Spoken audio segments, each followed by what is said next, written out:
Welcome to the MSDW podcast. I'm Jason Gumpert, editor at msdynamicsworld.com. On this episode, we're talking about the relaunch of the Canadian National Dynamics 365 CRM User Group. It's a community with a long heritage, but one that's been reorganizing itself post-pandemic. I'm joined by two of the group's key organizers, Malcolm McCaulley, a Microsoft MVP and Senior Business Solutions Analyst at C5 Insight, and Microsoft MVP Rick McCutcheon. They tell us about the group's history and where they see it going next. The group's now being supported by Dynamics User Group, or DUG.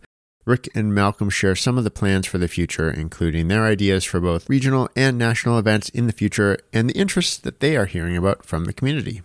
All right, I'm here with Malcolm McCaulley and Rick McCutcheon. Hello to both of you. Hello. How are you, Jason? Good morning, Jason. Hey, Rick. Yeah, great to have you both with us. We're going to talk today about the relaunch of the Canadian National Dynamics 365 CE/CRM User Group. I'm really interested to hear the story of the relaunch and what some of your plans are. Yeah, why don't we start with the most current thing, which is the actual plans to bring the group back and what that really looks like. Malcolm, can you tell us a bit? Maybe a bit of the history and what's going on today? I sure can. Yeah, it's been quite a ride. I've been involved with Rick. We'll talk about that in a few minutes. But for quite some time, sort of fostering and supporting the user group in Canada. We had a really good setup for a long time, and then, of course, everybody knows, COVID unfolded, and we had a bit of a hiatus. It was a little bit challenging to get groups together, and there was a lot going on in the virtual space, so that didn't really feel like the right answer. And but I'd say about maybe 6 months ago or so, Rick and I reconnected and said, we really gotta ramp things back up because there's a huge gap, and there's a lot of knowledge out there, and people just don't have the same forum that they used to share that information. So we put our heads together and pulled in a few other folks and started to put together plans to just reconvene virtually initially. And it's really taken off. We've had about 75 people at our last few meetings, which has been really exciting, and just excited to get kind of back into the realm of just connecting users with each other and allowing for that knowledge share from user to user, because it's such an important part of people's ability to just kind of learn and grow in their job and understand what's going on in the space. And if I can just add some of the history of the user group, we started probably back around 2012. And, we had meetings at Microsoft Canada, which was in Mississauga near Toronto. And we did some live meetings, and then we had interest coming from other cities, and we started plugging everybody together. So we were, I guess, before our time. As soon as we could, we did hybrid type sessions where we had live meetings going in, I think, 5 to 6 cities at one time, and content being shared around. So, COVID really kind of knocked us back. And, for about 2 years, we really didn't do a whole lot. We tried a few virtual meetings, but, as Malcolm was saying, there's a lot of virtual things going on. So we just sat back, and now we see it's the time to reconvene and start with our live meetings and grow them out, into some on-premise events, and we'll get back to our hybrid events sometime this year.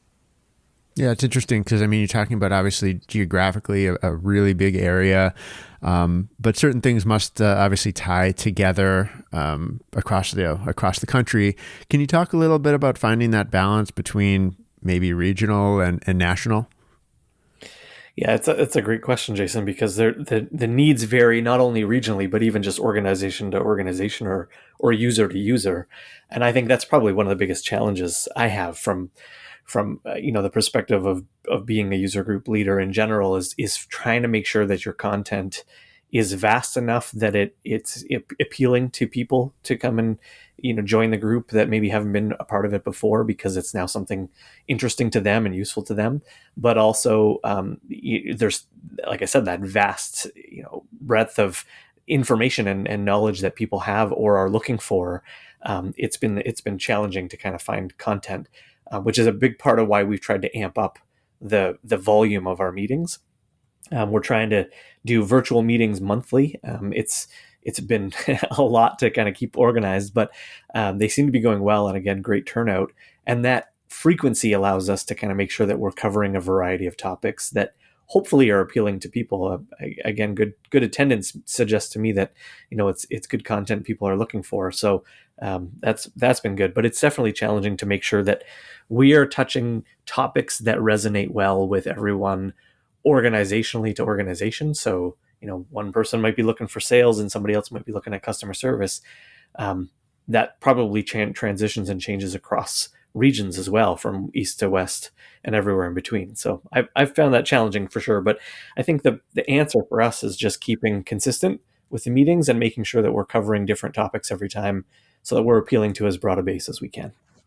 And in a country as big as Canada, we're overcoming a lot of geography. So we've got people who participate in our events from Halifax to Vancouver to Kamloops to Saskatoon, right? They're coming in and they're all Dynamics CRM users or CE users. And most of them are the administrators of that system or the manager of that system.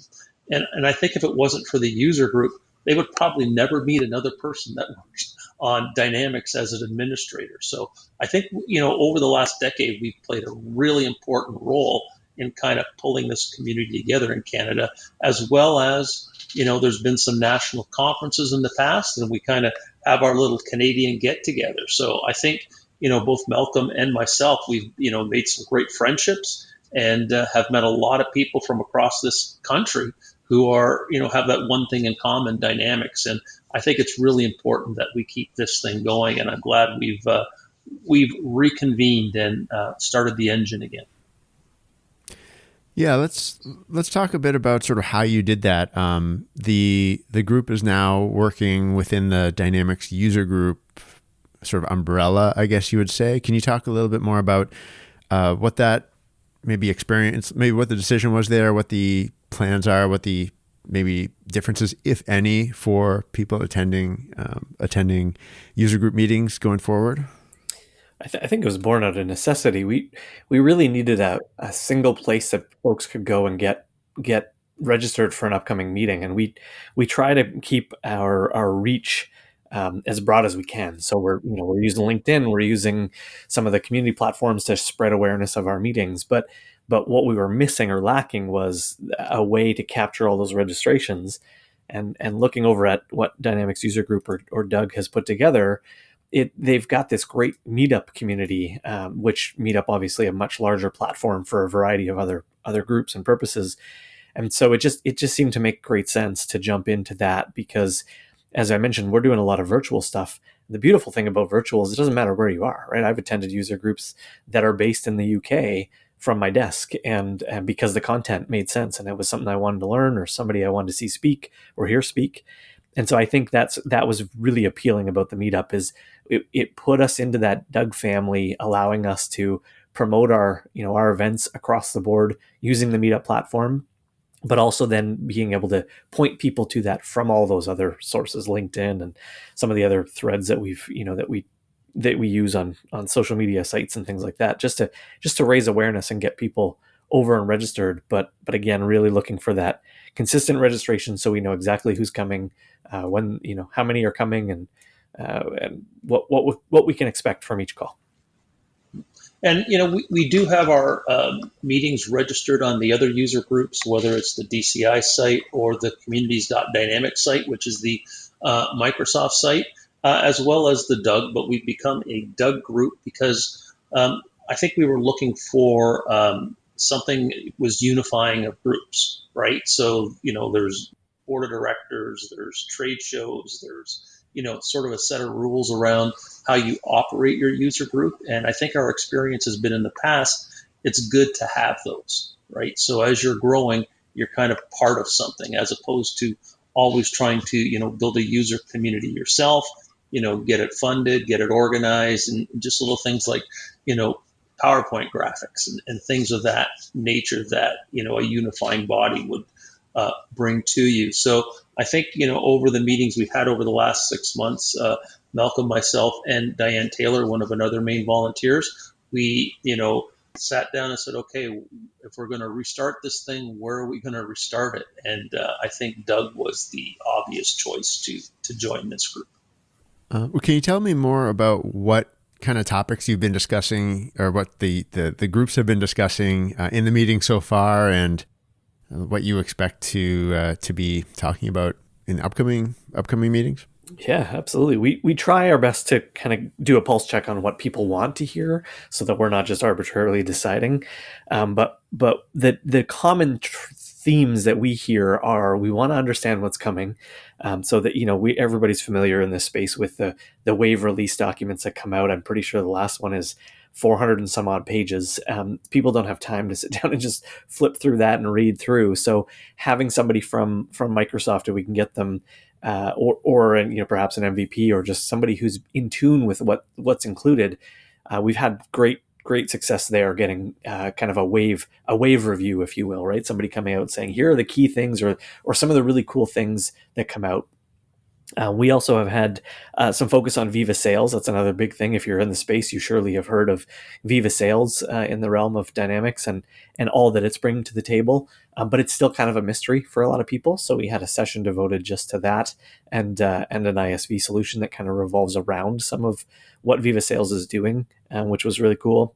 We've looked at just some of the native features and functions, like the Dynamics 365 and Microsoft Teams integration. So we had a session that kind of honed in on what that looks like, and how does it work, and how do you turn it on and configure it. And to Rick's earlier point, we get a lot of administrative users or system owners come out, and they know that the system's capable of all these great things, but they don't really know how to do those things, or where to even turn for the right resources.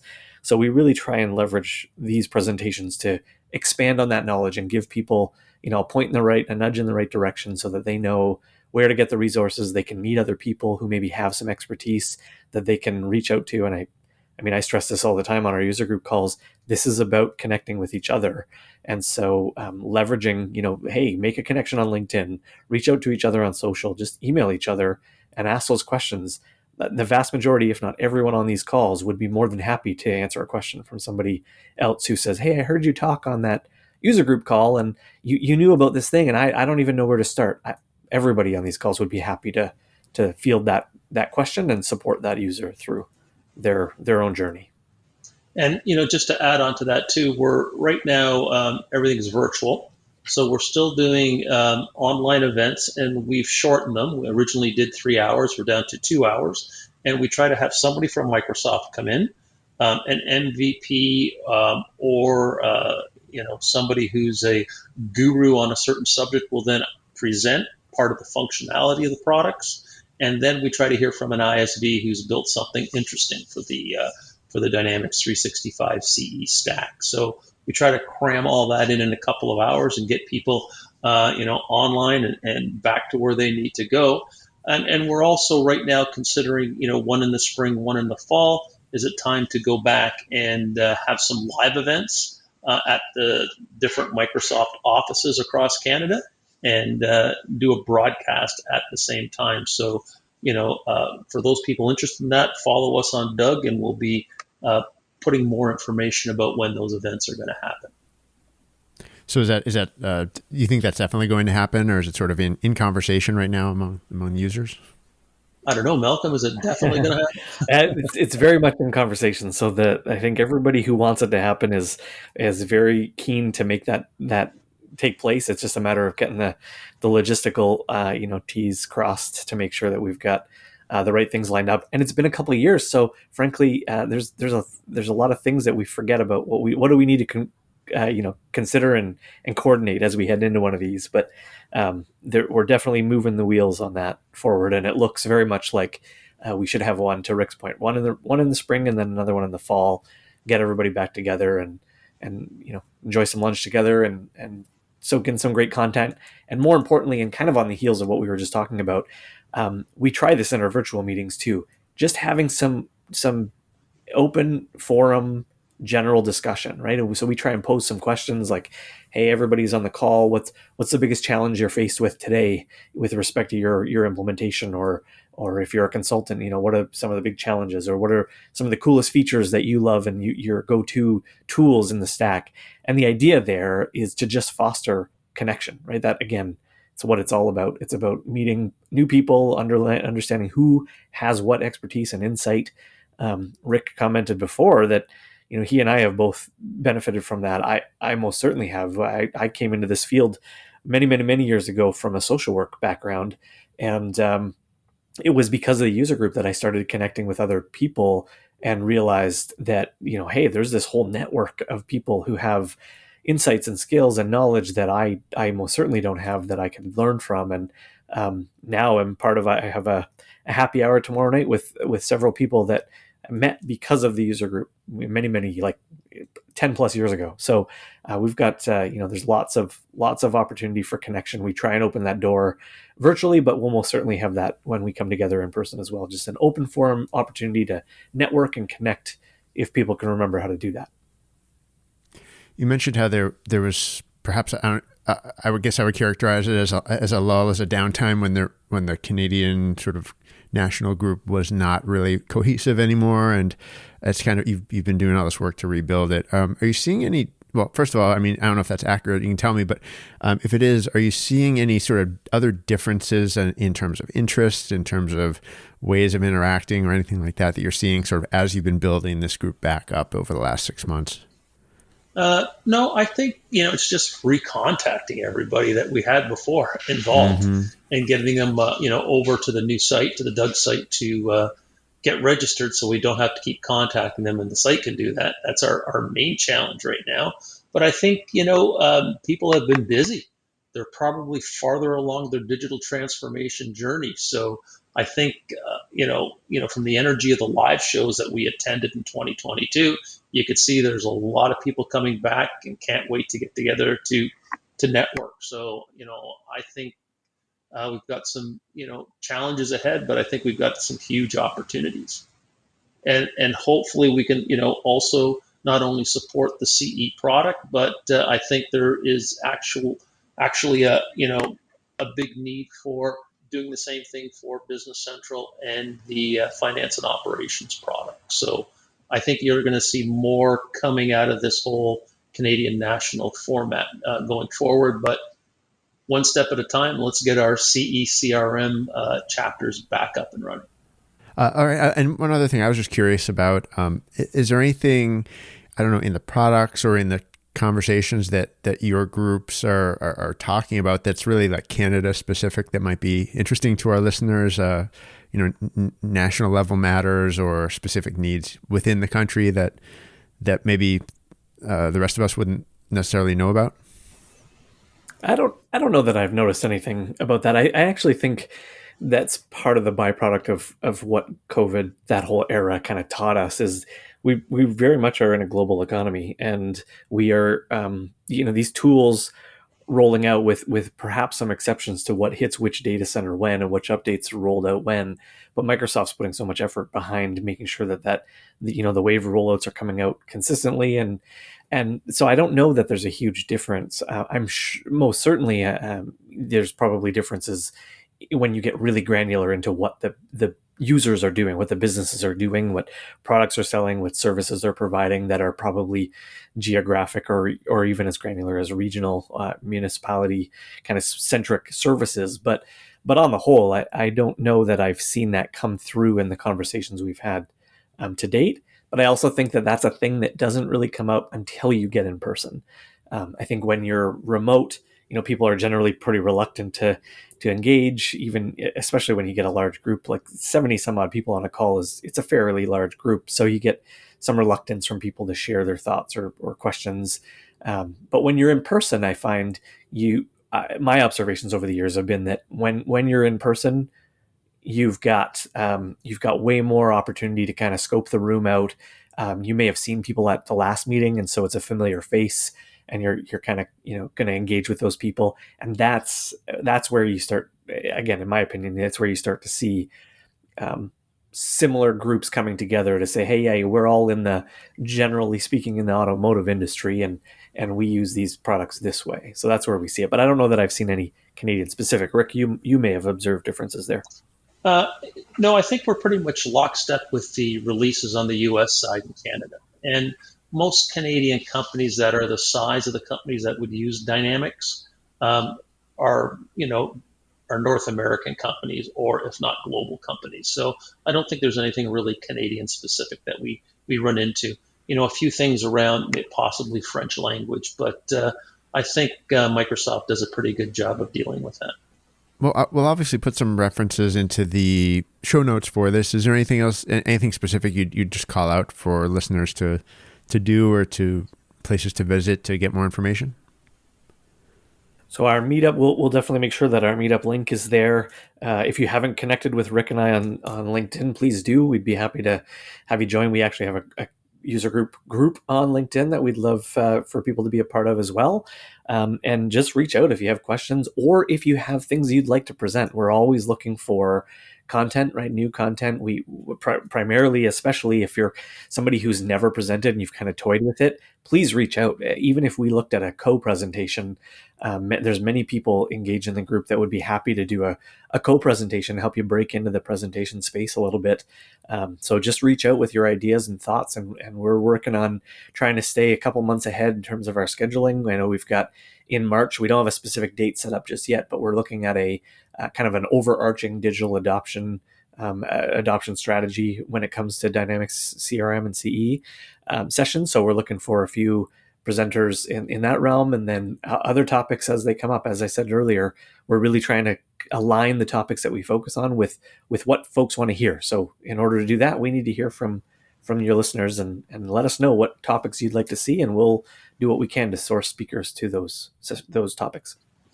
And for those people trying to start user groups in Canada, by all means, reach out to Malcolm or myself on LinkedIn.